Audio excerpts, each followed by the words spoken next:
E aí, para finalizar a nossa live, vamos falar deste joguinho aí, Brasil e Marrocos, a estreia do Brasil na Copa do Mundo. Vocês assistiram esse jogo, gente? Porque se vocês assistiram e vocês não estão preocupados, ou vocês não torcem para o Brasil, para a seleção brasileira, e aí, né, para quem consegue não torcer, ótimo, ou vocês não assistiram o jogo, porque não tem como você torcer para a seleção brasileira e ter assistido esse jogo e não ter ficado preocupado, porque foi difícil de ver. A gente tem uma seleção que não é um time. A gente tem uma seleção que está perdidinha em campo, maluquinha, sem saber para onde vai, sem saber o que faz. O gol que a gente consegue é, tipo assim, uma jogada completamente individual do Vinícius Júnior, que é um jogador bom, de muita qualidade, como a gente sabe, mas assim, a seleção brasileira tá difícil. E aí vem a questão que muita gente está perguntando, que é por que que não coloca o Endrick, o Rafinha, fazendo ódio na gente, ficou o primeiro e o segundo tempo? Por que que não tira Rafinha e coloca o Endrick? E aí as pessoas querem procurar as respostas. As pessoas ficam, ele deve ser chato. Porque não, um monte de treinador não coloca o Endrick, ele deve ser chato demais, ele deve ser não sei o quê. Não, porque ele não tem obediência tática e o Ancelotti não sei o que lá. Cara, tem uma coisa que eu vejo na seleção. Eu já falei aqui e vou repetir, porque para mim isso está ficando cada vez mais claro. Tem uma coisa que está acontecendo na seleção brasileira que eu achei que com a vida do Ancelotti isso ia mudar e parece que não vai mudar, pelo menos não está mudando até agora, que é a seleção brasileira virou um lugar para que um grupo de jogadores, um grupo de esportistas tenham seus sonhos realizados. E aí parece que se construiu, porque a gente está há muitos anos sem ganhar uma Copa do Mundo, né? A gente está há muito tempo. A última foi em 2002. Então, se criou uma coisa que parece que tem uma fila. Eu vou explicar. Parece que a seleção brasileira, para ser campeã, tem que ser campeã com o Neymar, com o Vini, com o Casimiro, com o Marquinhos, como se a seleção brasileira tivesse que honrar uma geração que não ganhou nada com a seleção, sabe? Tipo assim, não, o Neymar ainda não ganhou a Copa dele. Então, o Neymar, ele tem que ser honrado com a Copa dele. Ele tem que ser o protagonista. Quando o Brasil ganhar a próxima Copa, tem que ser com o Neymar. E isso tem que ser com esse grupo, tem que ser com o Neymar, tem que ser com o Vini protagonista, tem que ser com o Casemiro protagonista, tem que ser com o fulano, com o ciclano. Gente, e isso tem minado a nossa seleção.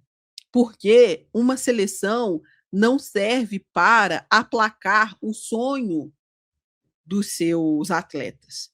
Muito pelo contrário. Os atletas é que têm que estar bem para estar na seleção. Vocês entendem a diferença? Então, assim, o que eu percebo parece que há um medo de colocar o Endrick e ele ir bem num jogo valendo de seleção, aí ele virar titular, ele tem que virar titular e ele virar protagonista. Parece que o grupo do Brasil não vai gostar que isso aconteça. Sendo que o grupo do Brasil tinha mais que gostar que isso acontecesse sim, porque o que a gente tem que querer é ganhar. E não querer que não, se for para ganhar, só se for com o fulano protagonista, só se for com a geração X e Y protagonista. Porque o Endrick está chegando agora, então ele tem que esperar. Não! Se ele está chegando agora e ele está bem agora, melhor que os outros, ele tem que entrar agora.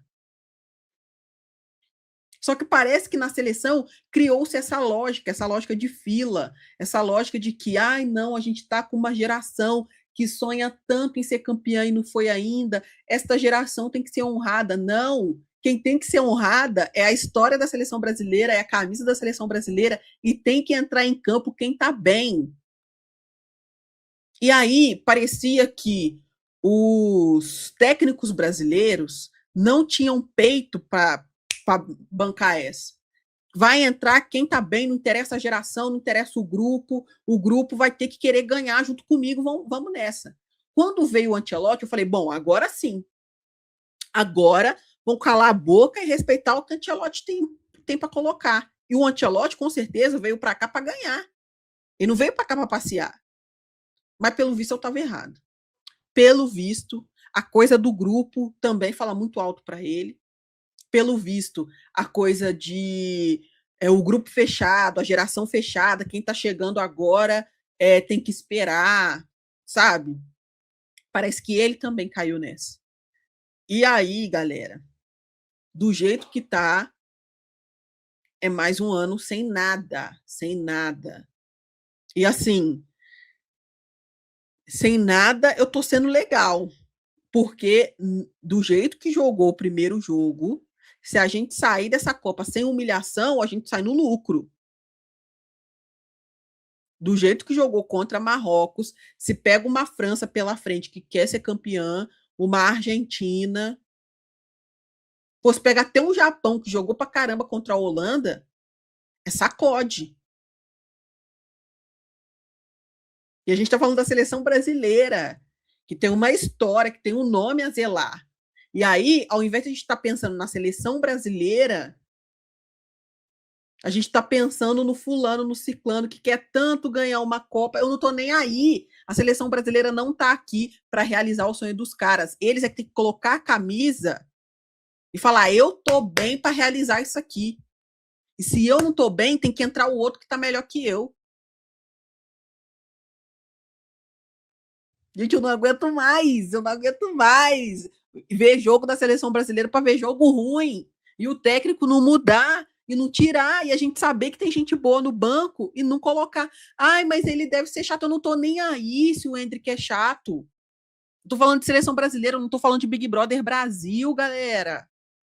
Se fosse para falar de quem é chato, o Romário nem existia na seleção brasileira, sabe? Por favor, também, né?